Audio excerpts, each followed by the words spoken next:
Aksi Nyata Modul 1.4 Budaya Positif. Assalamualaikum warahmatullahi wabarakatuh. Perkenalkan, saya Ari Astuti, calon guru penggerak Angkatan 11 dari Kabupaten Lahad, Sumatera Selatan, dengan fasilitator Bapak Dr. Rendes Amin Jamani MPD dan pengajar praktek Ibu Mareta Idratalia SPD. Saya berbagi pemahaman dan pengalaman kepada rekan-rekan guru di sekolah tentang budaya positif yang sudah saya buat dalam bentuk video berikut ini. Selamat menyaksikan. Bismillahirrahmanirrahim. Assalatu wassalamu ala asrofil anbiya'i wal mursalin wa ala alihi wa sahbihi ajma'in, amma ba'du. Rabbi shrah li sadri wa yassir li amri wahlul 'uqdatam min lisani yafqahu qawli. Assalamualaikum warahmatullahi wabarakatuh. Yang terhormat Ibu Kepala Sekolah SDN 1 Bumai Ulu, yang saya hormati Bapak Ibu Guru beserta staf TU SDN 1 Bumai Ulu yang hebat-hebat. Puji dan syukur marilah kita panjatkan kehadirat Allah Subhanahu wa taala karena atas limpahan nikmatnya Allah, yaitu nikmat sehat, nikmat iman, dan nikmat Islam. Sehingga alhamdulillah kita bisa berkumpul di ruangan ini, di gedung SDN 1 Bumai Ulu ini yang sangat kita cintai ini ya. Dan tidak lupa pula sholawat dan salam kita curahkan kepada junjungan kita Nabi Muhammad SAW yang telah membawa kita dari zaman kegelapan menuju zaman yang terang benderang seperti sekarang ini. Dan semoga kita semua mendapat syafaatnya di yaumil kiamah nanti. Amin ya rabbal alamin. Baik, pada kesempatan ini saya ingin mengucapkan terima kasih kepada Ibu Kepala Sekolah SDN 1 Bumai Ulu, yaitu Ibu Hartawati SPD SD, dan saya juga mengucapkan terima kasih kepada Bapak Ibu Guru beserta staf TU yang sudah berkenan hadir dalam kegiatan saya pada hari ini, mendukung serta membantu kegiatan saya, yaitu diseminasi budaya positif ya. Ini adalah kegiatan saya di modul 1.4 Bapak Ibu ya. Oke Bapak Ibu Guru, sebelum saya memaparkan materi saya pada hari ini, baiklah kita buka dulu acara kita pada hari ini dengan membaca lafaz basmalah. Bismillahirrahmanirrahim. Oke Bapak Ibu Guru, sebelum kita ke materi, saya minta dulu kita ice breaking dulu sebentar ya. Karena ini temanya budaya positif, kita ciptakan dulu suasana positif dalam diri kita masing-masing dulu. Nah, saya minta berkenan Ibu Bapak untuk berdiri sebentar. Oke. Nah, sekarang Bapak Ibu silakan saling berhadap-hadapan. Kalau bisa yang cewek-cewek, yang cowok-cowok, jangan cewek ke cewek, cewek ke cowok, cowok ke cewek, jangan ya. Jangan ya, Pak ya. Oke. Sekarang ini ice breaking-nya Bu. Oke. Untuk menciptakan suasana positif di ruangan ini. Yuk Mas, silakan yuk Mas cari pasangannya Ibu Suki. Ibu Suki apa? Mana? Boleh. Oke. Oke. Kami nih sama Bapak Herman. Oke. Nah sudah, kalau sudah berhadapan-hadapan, sekarang silahkan ini ice breaking-nya. Yuk senyum selama 30 detik. Silahkan pandang Pak ini pasangannya. Terus senyum selama 30 detik. Coba Bapak Ibu, silakan dulu. Coba. Ayo Pak kami ini dengan Pak Diki. Senyum selama 30 detik coba. Kita terapkan dulu. Ya, kita coba dulu. Hah? Ya,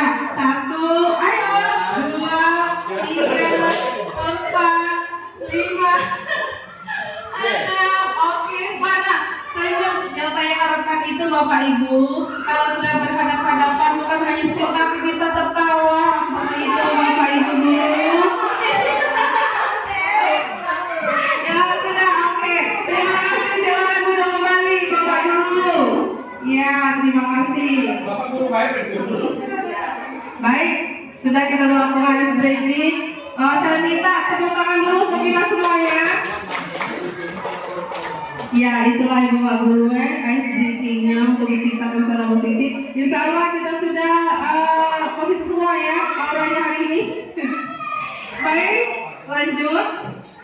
Sebelum ke materi, sekarang kita akan membuat kesepakatan forum diseminasi terlebih dahulu ya Bapak Ibu Guru. Ini ada kesepakatan yang sudah saya buat sendiri. Nanti silakan kalau ada Bapak Ibu yang mau menambahkan, saya tambahkan. Nah, yang pertama itu kesepakatan forum diseminasi kita pada hari ini yaitu menghargai siapapun. Artinya kalau menghargai siapapun di sini kan saya sebagai pemateri menyampaikan materi dan nanti saya akan meminta pendapat dari Bapak Ibu Guru. Saya harap kita semua bisa menghargai apapun pendapat dari kita semua seperti itu. Dan yang kedua, menjadi pendengar yang baik. Nah, di sini dalam forum ini saya minta Ibu Bapak Guru dapat mendengarkan apa yang akan saya sampaikan nanti, sehingga nanti mungkin akan ada manfaat dari pemaparan materi saya pada hari ini. Dan selanjutnya itu berpakaian yang rapi dan sopan Ibu Bapak Guru. Dan saya sudah lihat hari ini Ibu Bapak Guru sudah berpakaian rapi dan sopan, karena ini memang ciri khas dari guru-guru kita di SDN 1 Bumai dulu ya Bapak Ibu Guru. Alhamdulillah guru-gurunya cowoknya ganteng, ceweknya cantik-cantik semua ya di sini. Oke, selanjutnya itu izin jika ingin keluar ruangan. Nah, Ibu Bapak Guru kalau seandainya ada yang ingin keluar ruangan saat saya diseminasi nanti, silakan izin dulu atau ke kepala sekolah, boleh seperti itu. Nah, yang terakhir itu boleh makan dan minum dengan tenang karena sudah kita siapkan makanan minumnya. Habis Bu. Tapi ini emang habis. Wow, Nah, jangan kalau siapa yang dengarkan aku Pak? Oke, baik Pak, oke. Sekarang saya minta kepada Bapak Ibu, silakan seandainya ada yang berpendapat ini masih ada yang kurang, nanti kita tambahkan, silakan Ibu Bapak untuk kesepakatan diseminasi kita pada hari ini.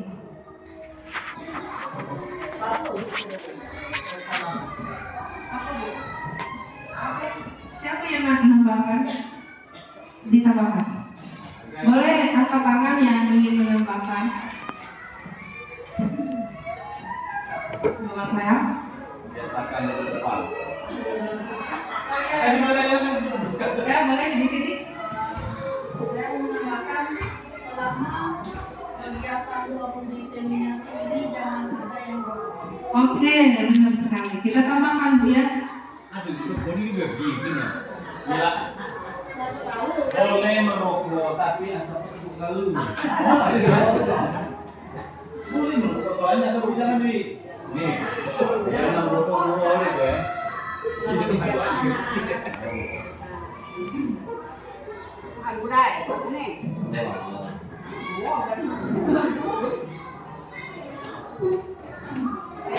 Itu sudah saya tambahkan dari Ibu Siti tadi, Siti Hedi Hirayani ya, selaku guru PAI di SD kami, itu ditambahkan jangan merokok saat kegiatan diseminasi berlangsung seperti itu sudah. Sekarang apakah ini sudah pas?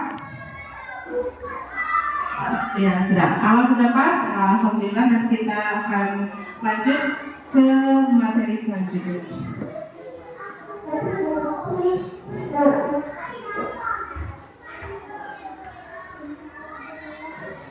Nah, Bapak Ibu, ini ada pertanyaan semantik Bapak Ibu dulu ya. Tadi kan tema yang saya ambil ini budaya positif. Nah, kalau Ibu Bapak mendengar kata budaya positif, apa sih yang terlintas di benak Ibu Bapak itu? Apa itu budaya positif? Silakan ada yang mau berpendapat. Contoh penerapannya, contohnya di kehidupan sehari-hari atau dalam ada di sekolah kita seperti itu. Gimana? Menurut saya, budaya positif itu adalah kegiatan atau suatu tindakan yang baik yang bisa membuat contoh atau bisa dijadikan contoh. Contohnya seperti membuang sampah pada tempatnya. Jadi anak-anak kita juga meniru sikap kita dengan membuang sampah pada tempatnya. Kemudian bisa juga tidak merusak tanaman di sekitar sekolah, itu juga kegiatan positif. Intinya kegiatan atau tindakan yang baik. Terima kasih Bu Masana. Ya, benar sekali ya, itu salah satu contoh dari budaya positif. Oke, sekarang saya minta ini sudah diwakili oleh Ibu Pak saya, boleh di sebelah sini atau di sebelah sana, apa sih budaya positif itu yang terbersit di pikiran Ibu Bapak Guru? Silakan siapa yang mau berpendapat.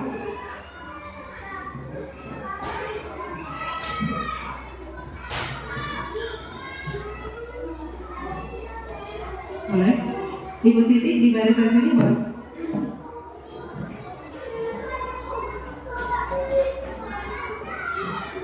Menurut saya, budaya positif ini kebiasaan-kebiasaan yang kita tanamkan kepada anak didik. Misalnya ketika kita bertemu dengan guru, baik di luar maupun ketika di lingkungan sekolah, kita biasakan untuk saling menyapa, baik itu dengan guru maupun dengan sesama teman sejabatnya. Bisa dengan mengucapkan salam, selain dari salam bisa dengan apa namanya itu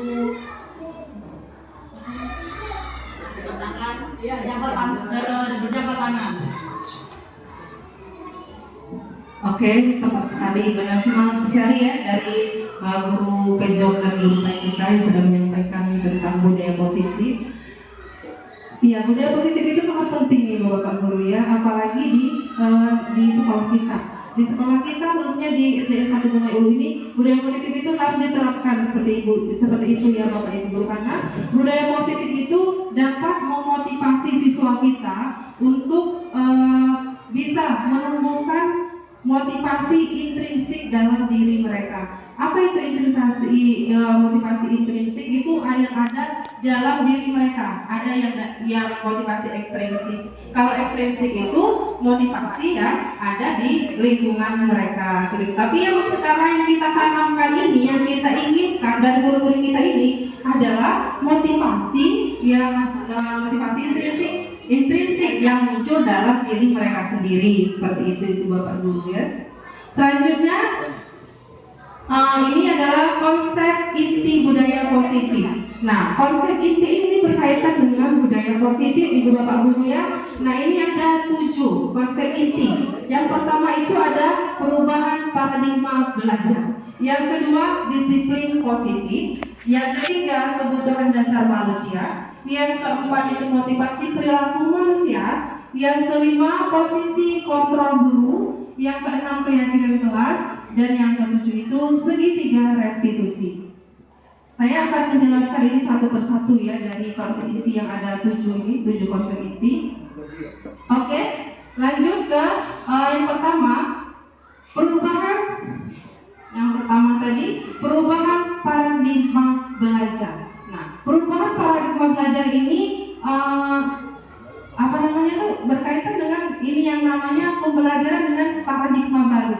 Nah, dengan paradigma baru ini, Ibu Bapak Guru tentunya pernah mendengar itu pembelajaran yang berpusat pada guru dan pembelajaran yang berpusat pada siswa atau murid. Nah, pertanyaannya sekarang Ibu Bapak Guru ya. Jadi, menurut Bapak Ibu Guru yang sudah Ibu Bapak Guru terapkan di dalam kelas itu yang mana? Atau yang pembelajaran berpusat kepada guru, teacher center, atau pembelajaran yang berpusat kepada murid atau siswa? Yang bisa berpendapat boleh angkat tangan.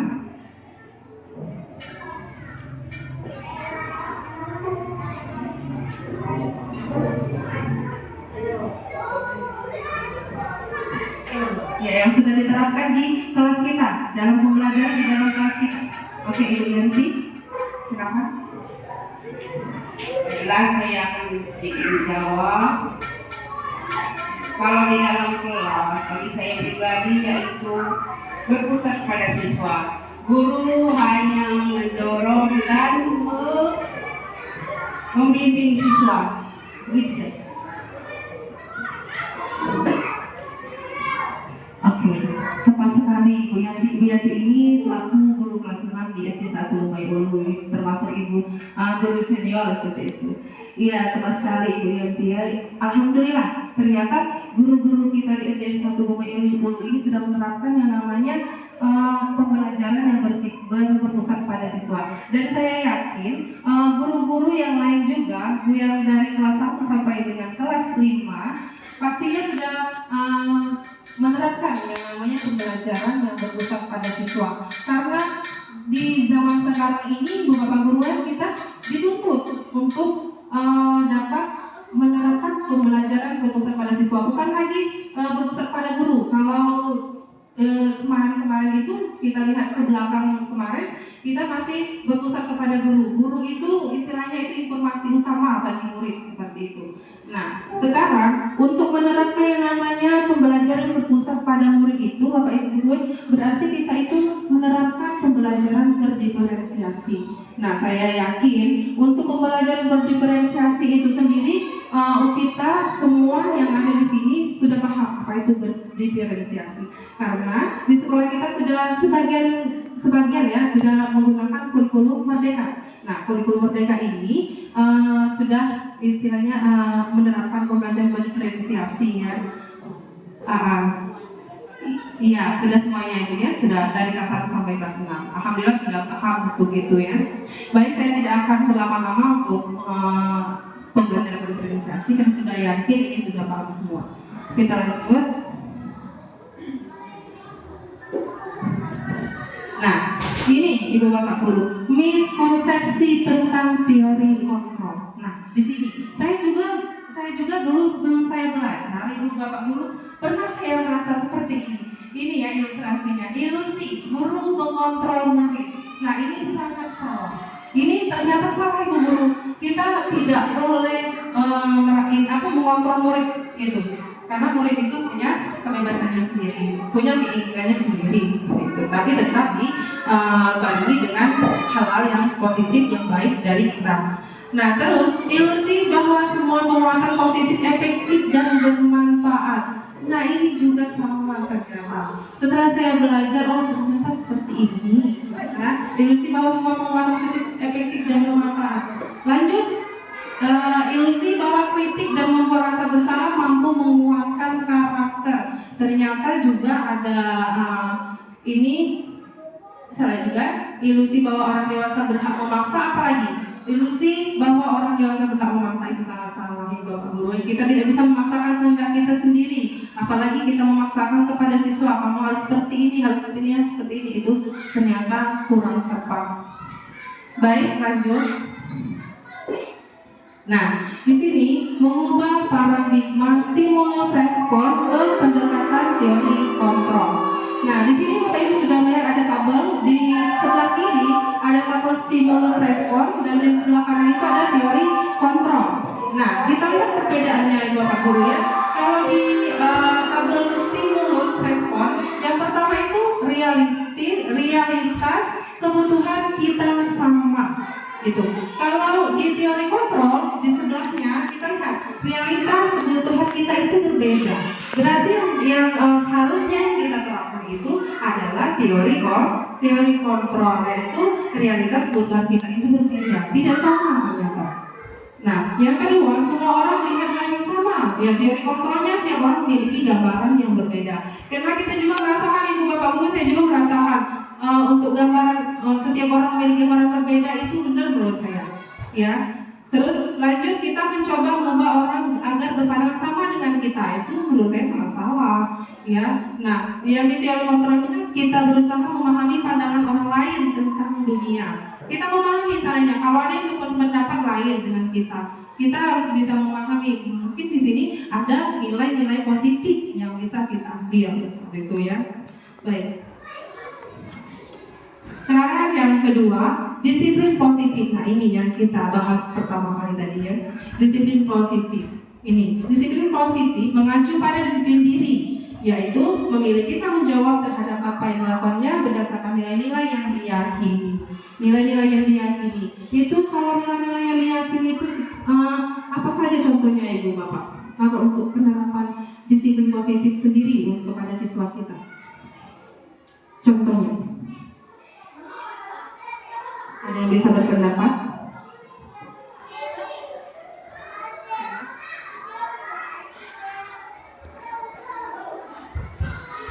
Ya, selain itu tanggung jawab itu contohnya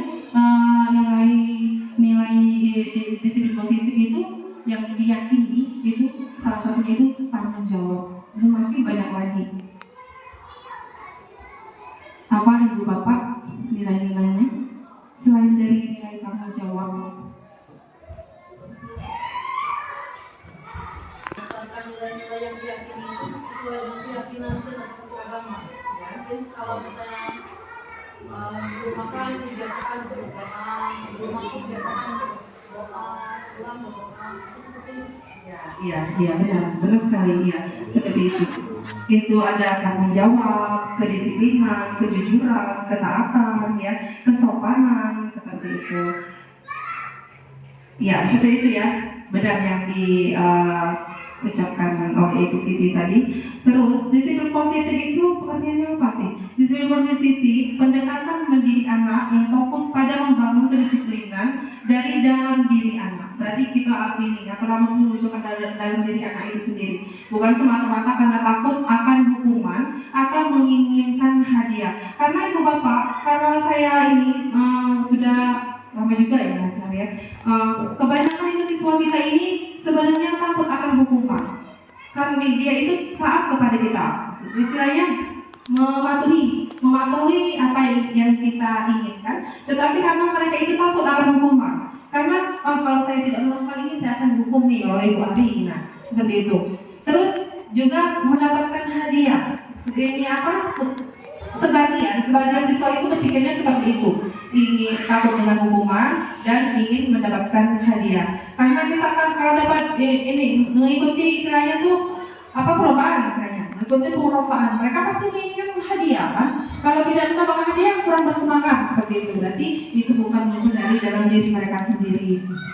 Nah ini sebagai pendidik, jadi sebagai pendidik tentu kita mempunyai tujuan yang sama, yaitu menciptakan peserta didik yang memiliki disiplin diri sehingga mereka berperilaku mengacu kepada nilai-nilai kebajikan universal dan memiliki motivasi intrinsik dalam perubahan perilaku ke arah yang lebih baik. Nah, berarti kita ini dituntut sebagai guru ini menumbuhkan motivasi intrinsik dalam diri siswa kita, siswa kita khususnya di kelas kita. Seperti itu. Lanjut. Nah ini tadi nilai-nilai kebajikan. Ini nilai-nilai kebajikan yang timbul tadi ada keadilan, kejujuran, kasih sayang, sabar, toleransi, tanggung jawab, disiplin, kerjasama, hormat, saling menghargai satu sama lain. Lanjut ke yang ketiga, kebutuhan dasar manusia. Nah, di sini kebutuhan dasar manusia ini artinya adalah hal-hal yang mutlak diperlukan oleh setiap individu untuk bertahan hidup dan mencapai kesejahteraan. Nah, bersifat universal artinya berlaku untuk semua manusia di seluruh dunia, terlepas dari latar belakang budaya, sosial, atau ekonomi mereka. Berarti kalau kebutuhan dasar manusia ini semua kita manusia mempunyai hal yang sama, mempunyai kebutuhan dasar yang sama. Selanjutnya itu ada 5 kebutuhan dasar manusia. Ini 5 kebutuhan dasar manusia. Yang ini yang kami pelajari Ibu di modul 1.4. Alhamdulillah ini kami dari CGP angkatan 11, mungkin yang angkatan sebelumnya ternyata seperti ini. Banyak sekali ilmu-ilmu yang bisa kami dapatkan dari pembelajaran di CGP ini. Ini 5 kebutuhan dasar manusia ini. Yang pertama itu bertahan hidup. Yang kedua, kasih sayang dan rasa diterima. Penguasaan, kebebasan, kesenangan. Nah, untuk bertahan hidup sendiri ini kebutuhan fisiologis ya, dinamakan kebutuhan fisiologis. Artinya ada di situ makanan, pakaian, tempat tinggal, keamanan. Nah itu contohnya ya. Terus kasih sayang dan rasa diterima, kebutuhan untuk diterima, menerima kasih sayang, berkoneksi dengan sesama, gitu. Berbagi kerjasama, menjadi bagian dari kelompok dan ingin diakui. Ya. Selanjutnya penguasaan, kebutuhan pengakuan atas kemampuan prestasi. Ya, berarti kita semua pasti kalau kita istilahnya melakukan sesuatu kita ingin dihargai oleh orang lain. Itu sudah sudah ada dalam diri kita masing-masing pastinya ya. Saya juga seperti itu. Kalau saya melakukan, misalkan saya mengerjakan sesuatu yang menurut saya bermanfaat di sekolah ini ya, pastinya kalau ada guru yang mengakui itu sangat senang seperti itu ya. Terus kebebasan, kebutuhan akan pilihan, kemandirian mencoba hal baru. Nah, kebebasan ini semua orang ingin kebebasan. Yang terakhir itu kesenangan. Pastinya kita semua menginginkan yang namanya kesenangan ya, bermain, humor, antusias. Apalagi kalau saya inginnya jalan-jalan terus kalau ada uang. Tapi. Terus, lanjut ya Bapak Ibu, ini masih banyak sekali sampai ke 7. Jadi yang keempat, motivasi perilaku manusia. Nah ini motivasi perilaku manusia. Yang pertama, untuk menghindari ketidaknyamanan atau hukuman yang sudah saya jelaskan tadi ya. Yang ini motivasi ekstrinsik gitu ya. Motivasi ekstrinsik itu ada dua, untuk menghindari ketidaknyamanan atau hukuman. Yang kedua itu untuk mendapatkan imbalan atau penghargaan dari orang lain. Itu kalau ini motivasi ekstrinsik itu dari lingkungan. Terus yang selanjutnya motivasi intrinsik. Kalau motivasi intrinsik ini untuk menjadi orang yang mereka inginkan, menghargai diri sendiri dengan nilai yang mereka percaya. Itu motivasi yang ada dalam diri mereka sendiri. Nah ini hukuman, konsekuensi, restitusi. Ini ada tiga ya. Kalau hukuman itu tidak terencana atau tiba-tiba, konsekuensinya terencana atau disepakati, restitusi proses menciptakan kondisi bagi murid untuk memperbaiki kesalahan. Itu melalui kesalahannya. Kita lanjut saja. Nah di sini Ibu Bapak, ini yang sangat saya ternyata seperti ini 5 posisi kontrol guru. Karena saya kebanyakan ini menggunakan penghukum, menjadi penghukum sebagai guru. Ternyata tidak boleh itu Bu, Bapak Ibu guru ya. Ini 5 posisi kontrol guru ini, yang pertama itu sebagai penghukum, yang kedua itu pembuat merasa bersalah, yang ketiga sebagai teman, yang keempat sebagai pemantau, dan yang kelima sebagai manajer. Nah, coba sekarang saya mau bertanya pada Ibu Bapak guru, apakah sama seperti saya ya? Kalau di dalam kelas kalau khususnya kita sebagai guru kelas, posisi kontrol mana yang sering Ibu Bapak guru terapkan ke siswanya?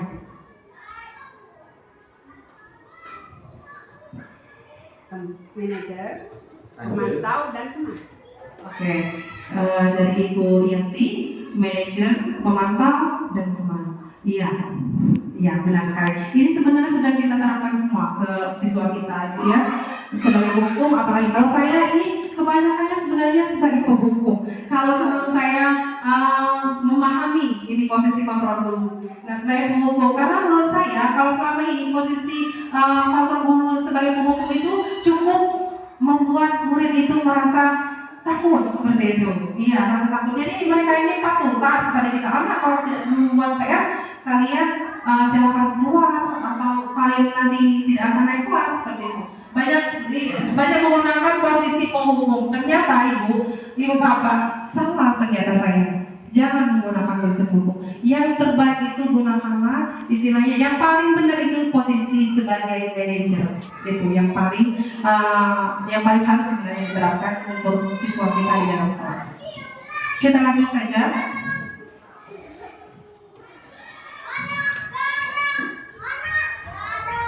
Oke, ini ada posisi kontrol guru. Ini saya kemarin ini membuat video itu untuk di kelas 4, posisi kontrol guru. Nah kasusnya itu ada siswa yang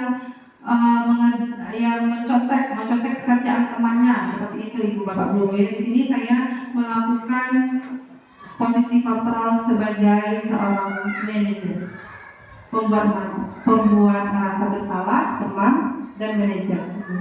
Kita lanjut saja.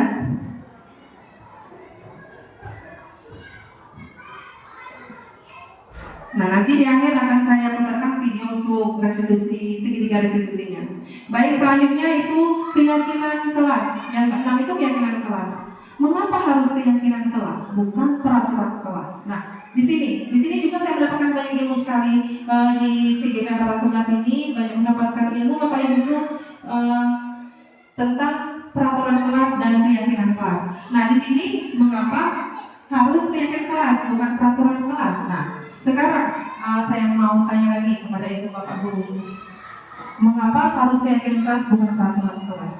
Menurut Bapak Ibu, kenapa? Ada yang bisa berpendapat? Atau seperti ini saja, Pak. Peraturan kelas itu seperti apa dan keyakinan kelasnya itu seperti apa? Apa ada perbedaan antara peraturan kelas dan keyakinan kelas? Kalau misalkan ada perbedaannya, peraturan kelas dan keyakinan kelas itu perbedaannya di mana? Boleh yang bisa berpendapat, silakan.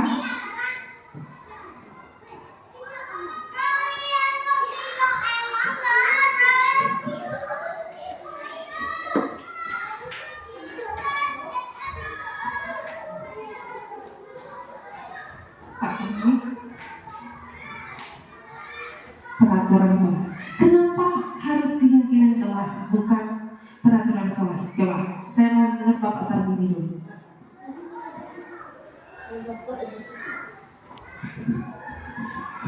Antara peraturan dan keyakinan itu sama memiliki unsur yang sama, namun pada penerapannya itu perbedaannya, ada perbedaannya. Kalau keyakinan kelas itu suatu keyakinan untuk mendapatkan positif yang lebih baik. Kalau peraturan kelas adalah beberapa aturan yang perlu ditaati dan perlu disepakati. Itu perbedaan antara keyakinan dengan peraturan. Kalau peraturan itu yang mengikat, peraturan kelas yang mengikat, yang harus siswa penuhi dan guru juga patuhi. Contoh, jangan datang terlambat. Jika datang terlambat, bawa pot 1. Itu peraturan. Kalau keyakinan kelas, contoh, anak-anak yakin kelas kita ini akan lebih baik daripada kelas yang lain.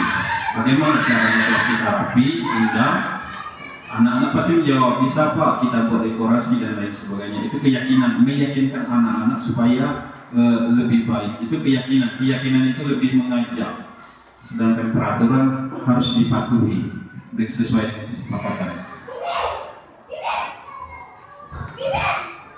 Oke, terima kasih. Iya, benar sekali jika Bapak Sarmini ya sudah diwakilkan oleh Bapak Sarmini.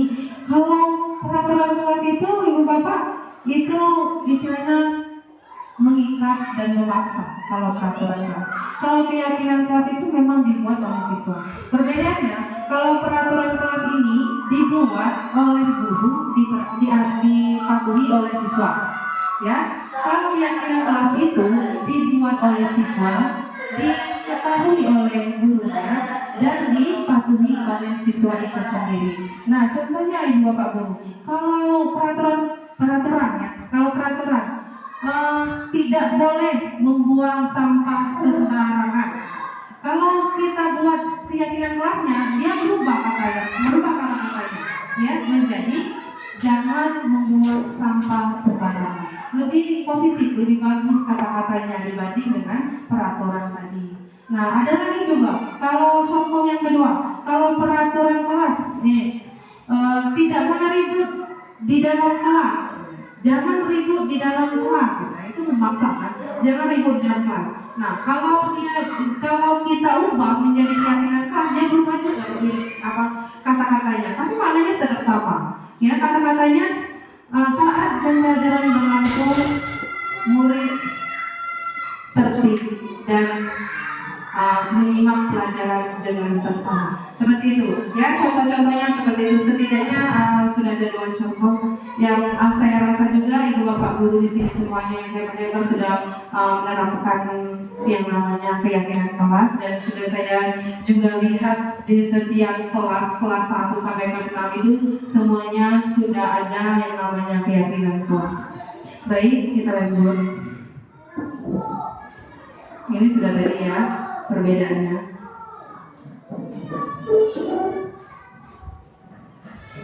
Nah, sekarang yang terakhir ini adalah segitiga restitusi. Nah, segitiga restitusi suatu proses dialog yang dijalankan oleh guru agar menghasilkan murid yang mandiri dan bertanggung jawab. Nah, segitiga restitusi ini ada 3, itu namanya juga segitiga restitusi ya Bapak Ibu guru. Yang pertama itu menstabilkan identitas. Yang kedua, validasi tindakan yang salah. Dan yang ketiga itu menyayangkan keyakinan. Nah, menstabilkan identitas di sini Bapak Ibu guru bisa dilihat di layar. Berdasarkan prinsip membuat kesalahan adalah bagian dari proses pembelajaran. Ternyata kalau siswa itu melakukan kesalahan, itu merupakan juga proses pembelajaran untuk siswa itu sendiri. Nah, itu contoh berbuat salah itu wajar, tidak ada manusia yang sempurna. Kita itu mengajar siswa, istilahnya itu kalau berbuat kesalahan itu intinya merupakan proses pembelajaran tadi. Ya, ibu tidak mencari siapa yang salah. Nah, kalau kita menerapkannya ke siswa seperti itu, misalkan kita mengucapkan kepada siswa, ibu tidak mencari siapa yang salah, ibu ingin mencari solusi dari masalah ini. Kalau ada siswa yang bermasalah, kita mengucapkan kata-kata seperti itu. Itu untuk menstabilkan identitasnya. Dan yang kedua itu validasi tindakan yang salah. Nah, kita validasi tindakan siswa kita yang salah tadi, tapi jangan seperti kita menyalahkan, jangan menyalahkan siswa seperti itu, Bu. Kita tidak boleh menyalahkan siswa. Nah, kita ini dengan kata-kata seperti ini. Contohnya, kamu patut bangga karena telah melindungi sesuatu yang penting buatmu. Seandainya ada siswa yang ingin mencontek dan siswa itu marah, mengebrak meja seperti itu, ternyata wajar nak kamu lakukan hal seperti itu. Karena kalau ibu juga di posisi kamu, ibu juga akan seperti itu. Ibu juga akan marah. Karena pasti kita tidak terima kalau pekerjaan kita dicontek oleh orang lain. Ya, karena kita sudah berusaha, orang lain hanya mencontek. Itu. Terus menanyakan keyakinan. Nah, di sini kita menanyakan keyakinan kepada siswa tadi. Nana, kalau kamu menggebrak meja, seandainya ini contohnya, kalau kamu menggebrak meja, marah dengan temanmu yang mencontek tadi, apakah sesuai dengan keyakinan kelas yang sudah kita buat? Nah, kita itu bertanya seperti itu kepada siswa. Bukan kita marah, kamu ini seperti ini ya, tidak boleh. Jangan seperti itu dengan teman kamu. Kamu ini nakal, kamu ini. Nah, itu jangan ibu bapak guru ya. Kita ingin menanyakan keyakinan dengan siswa tadi. Nah, apakah perbuatan kamu menggebrak meja ini sudah sesuai dengan keyakinan kita yang sudah kita buat bersama seperti itu. Nanti dia akan menyadari, oh iya bu, tidak sesuai. Nah, berarti kalau tidak sesuai, apa yang harus kamu lakukan? Kita memberikan pertanyaan seperti itu agar siswa tadi memahami kalau yang dia lakukan itu salah.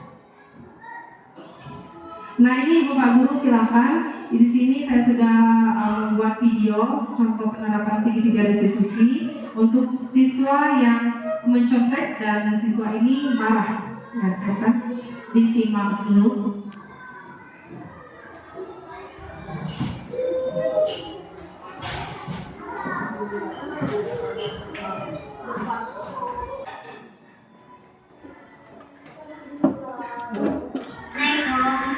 Salam. Silakan Bapak untuk simak videonya. Namanya Alhamdulillah. Tadi ibu dengar dari ketua kelas kita, katanya Akmela berantem ya sama Kelly.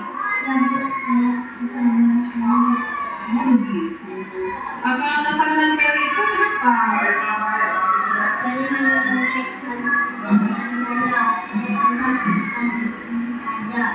Tapi Kelly sudah sering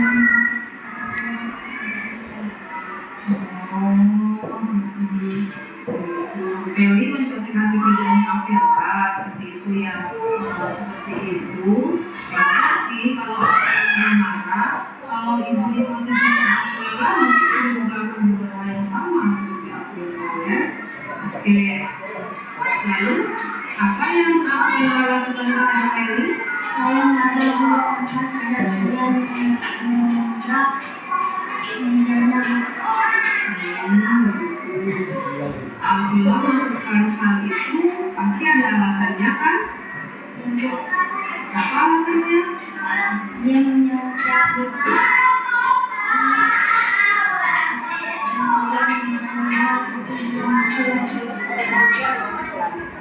Seperti itu.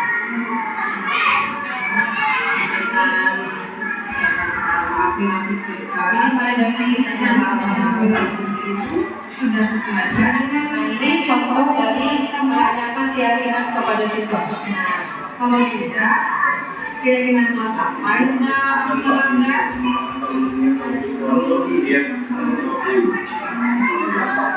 Oke, saling menghormati antara seorang. Nah, menurut Akiola, saling menghormati antara seorang itu penting tidak? Penting kan? Nah, jadi kalau itu penting menurut Bapak, apa yang ke depannya Akiola lakukan? Harus bisa menikah.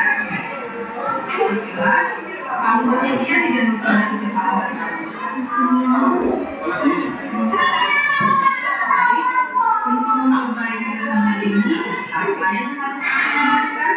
Saya bersama dengan amanah Allah, mulai melaksanakan ibadah,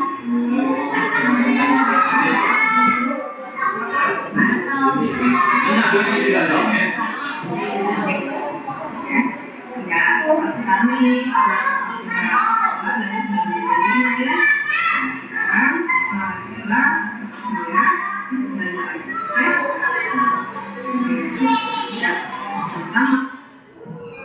Oke, itu tadi contoh dari segitiga restitusi. Nah, ini tadi Bu ya sekilas contoh dalam menyelesaikan permasalahan siswa kita dengan menggunakan segitiga restitusi. Ini dihukum udah dari.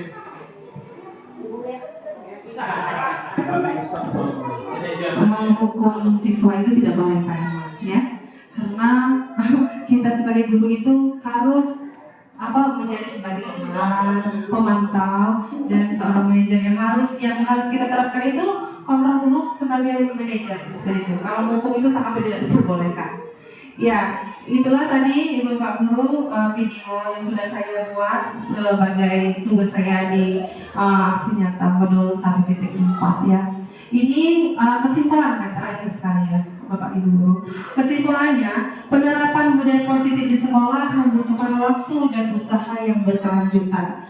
Namun dengan komitmen dan kerjasama dari semua pihak, budaya positif dapat menciptakan lingkungan belajar lebih kondusif bagi seluruh siswa. Insya Allah kita semua yang ada di sini, saya sangat yakin sekali guru-guru di SD 1 guru ini dapat menerapkan, dapat menumbuhkan budaya positif dalam diri siswa kita masing-masing, bukan hanya motivasi ekstrinsik tapi motivasi intrinsik, yaitu yang berasal dari dalam diri siswa. Nah, Ibu Pak Guru, inilah tadi pemaparan materi dari saya mengenai budaya positif. Dan saya ucapkan sekali lagi, saya di sini bukan untuk menggurui, saya di sini juga masih sangat banyak sekali kekurangan. Ilmu saya juga masih sangat kurang, apalagi dibanding dengan guru-guru senior ya, apalagi dengan ibu kepala sekolah, Ibu Yanti, mungkin sangat masih kurang sekali ilmu saya. Tapi karena di sini saya selaku CGP, ini adalah tugas saya menyampaikan pemahaman saya tentang materi yang sudah saya pelajari di modul 1.4.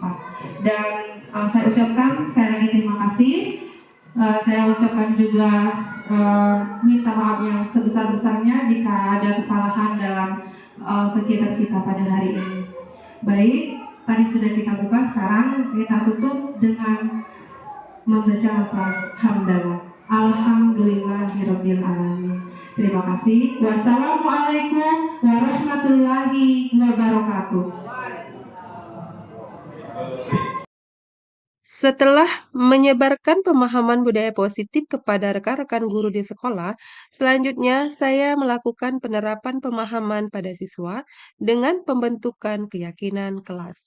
Selamat menyaksikan. Assalamualaikum warahmatullahi wabarakatuh. Waalaikumsalam warahmatullahi wabarakatuh. Apa kabarnya anak-anak? Alhamdulillah, Allahu Akbar. Semangat? Semangat, semangat, semangat. Mana semangatnya? Semangat, Yes. Oke, tepuk tangan untuk Alhamdulillah, semangat semua anak ibu kelas 4 ini nak ya. Nah, sekarang hari ini kita akan membahas tentang keyakinan kelas.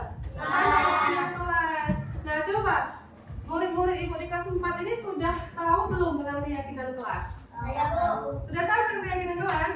Oke, benar. Kalau sudah tahu dengan keyakinan kelas, sekarang sebelum ke keyakinan kelas, kita akan ini dulu ya, ke peraturan kelas dulu deh sebelum ke keyakinan kelas, karena selama ini kita sudah ada peraturan kelas kan ya, sudah ada peraturan kelas kita kan. Nah sekarang coba kalau kemarin kita bikin peraturan kelas, sudah kita bikin peraturan kelas, sudah ditaati ya. Nah sekarang coba siapa yang tahu apa itu sih peraturan? Coba angkat tangan siapa yang tahu apa itu peraturan? Oke Rasga, apa itu peraturan? Peraturan adalah sesuatu yang mengikat atau memaksakan keinginan dari seseorang. Oke, benar sekali. Peraturan itu sifatnya memaksa, mengikat, nah ya, harus kita patuhi. Itu kalau peraturan. Nah, sekarang bedanya. Nah, sekarang kalau keyakinan kelas apa itu keyakinan kelas? Siapa yang tahu keyakinan kelas? Coba. Oke, silakan Akila. Keyakinan kelas adalah disiplin positif yang dapat menumbuhkan nilai keyakinan dalam diri siswa. Oke, benar sekali. Oke, ya. Keyakinan kelas itu apa? Disiplin positif yang dapat menumbuhkan nilai-nilai keyakinan dalam diri siswa. Oke, benar sekali. Ibu senangnya Ibu belajar hari ini ya. Nah, sekarang coba apa sih bedanya kalau peraturan dengan keyakinan kelas? Pastinya ada bedanya kan? Dengan peraturan atau keyakinan kelas? Iya. Sekarang coba Pia, apa sih bedanya? Kalau peraturan bersifat memaksa dibuat oleh guru, kalau keyakinan kelas dibuat oleh siswa, diketahui oleh guru dan ditaati oleh siswa. Oke, sekarang kalau peraturan itu tadi sifatnya memaksa. Terus kalau peraturan itu kan dibuat oleh guru, ditaati oleh siswa. Nah, kebalikannya, kalau keyakinan kelas itu dibuat oleh siswa, diketahui oleh guru, dan ditaati oleh siswa itu sendiri. Nah, sekarang Ibu mau tanya dulu dengan semua siswa Ibu ini. Lebih baik mana? Peraturan atau keyakinan? Keyakinan. Oke, lebih bagusnya keyakinan ya. Keyakinan ke selain kelas, karena itu tumbuh dari dalam diri kalian sendiri.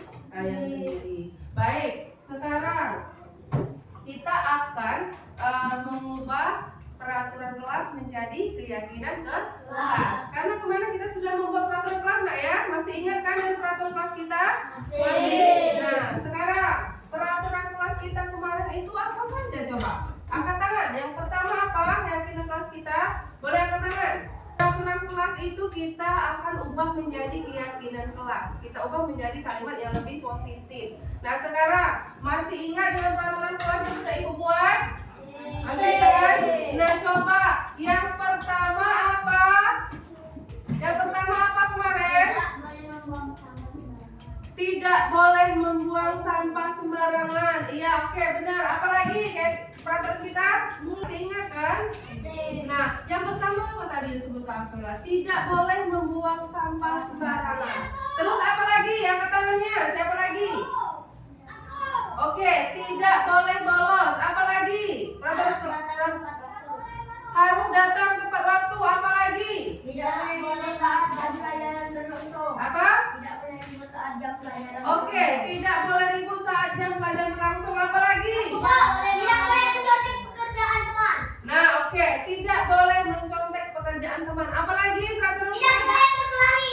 Tidak boleh berkelahi. Tidak boleh harus datang. Oke, tidak boleh makan di dalam kelas. Apa lagi? Apa lagi peraturan kelas yang sudah Ibu buat kemarin? Harus berpakaian rapi.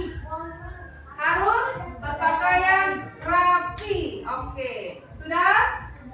Sudah cukup peraturan kelas yang sudah Ibu buat tadi? Sudah kalian sebutkan semua? Sudah. Sudah?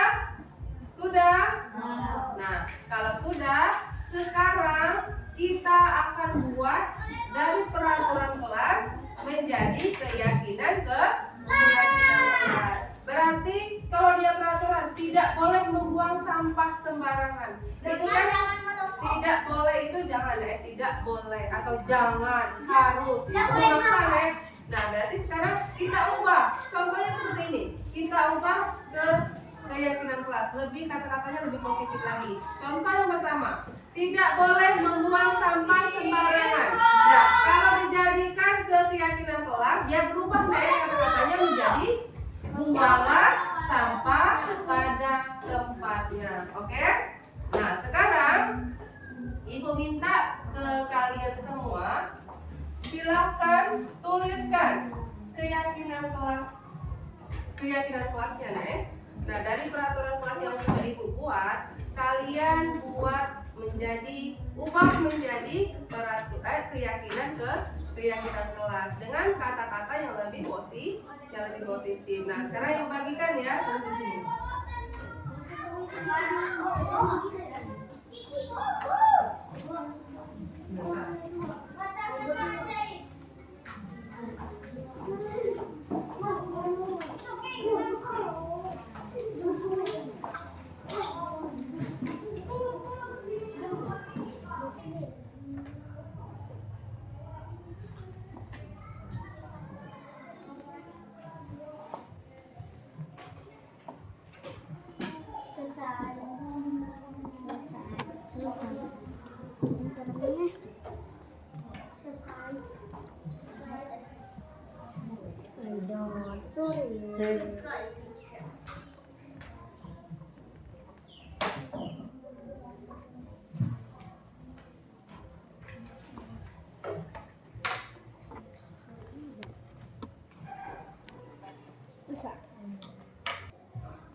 Gimana? Sudah semua ditulis?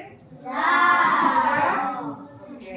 Kalau sudah semua ditulis keyakinan kelasnya, silakan anak-anak secara bergantian ya. Secara bergantian silakan ditempel di depan. Oke? Silakan dari barisan yang ini di depan dulu.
Ya, sekarang kita sudah membuat keyakinan kelas ya. Sudah kita praktekkan ya?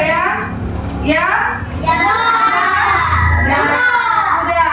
Bagaimana perasaan kalian?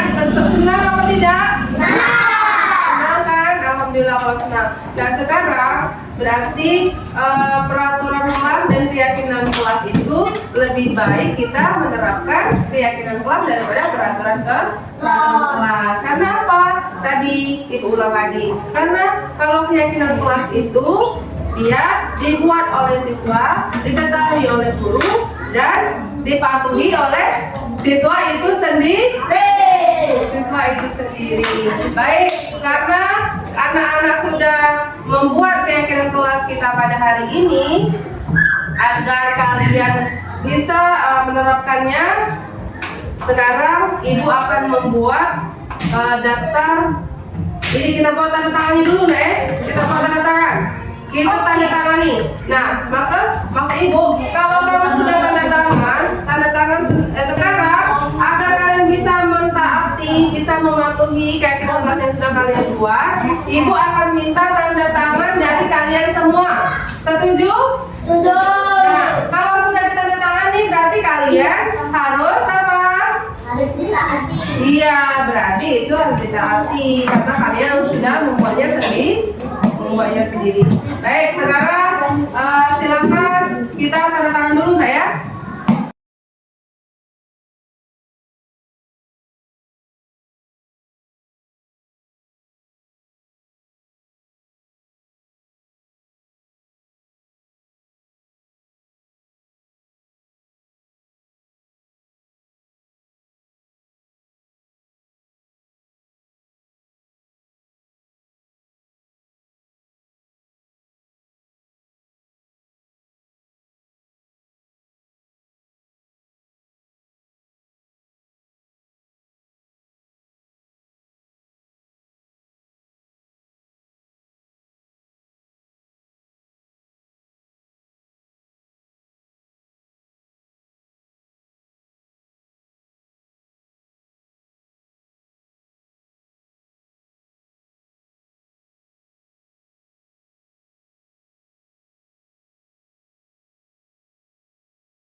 Sudah selesai kita membuat keyakinan kelas kita. Semoga kalian bisa menerapkannya. Kesepakatan atau keyakinan kelas kita sudah kita buat. Alhamdulillah keyakinan kelas sudah kita buat semua, sudah dapat semua keyakinannya, sudah kita tempelkan di depan, ya. Silakan kalian baca lagi nanti, ya, dibaca lagi dan bisa diterapkan di kelas, di sekolah maupun di rumah. Baik, sekarang Ibu tutup dulu, ya, pertemuan kita hari ini membuat keyakinan kelasnya. Baik, sekarang semoga semuanya bermanfaat untuk kita semuanya. Wassalamualaikum warahmatullahi wabarakatuh. Waalaikumsalam warahmatullahi wabarakatuh.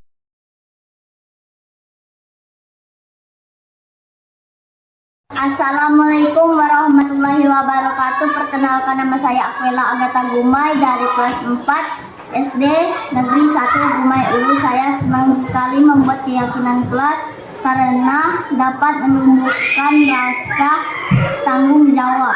Assalamualaikum warahmatullahi wabarakatuh. Perkenalkan, nama saya Benjura Daniel Ri. Saya sangat senang sekali membuat keyakinan kelas karena dapat menjadikan diri lebih baik lagi. Assalamualaikum warahmatullahi wabarakatuh. Perkenalkan, nama saya Raska Dewantara dari kelas 4 SD Negeri 1 Gumai Ulu. Saya senang sekali membuat keyakinan kelas karena dapat menumbuhkan rasa disiplin diri. Wassalamualaikum warahmatullahi wabarakatuh.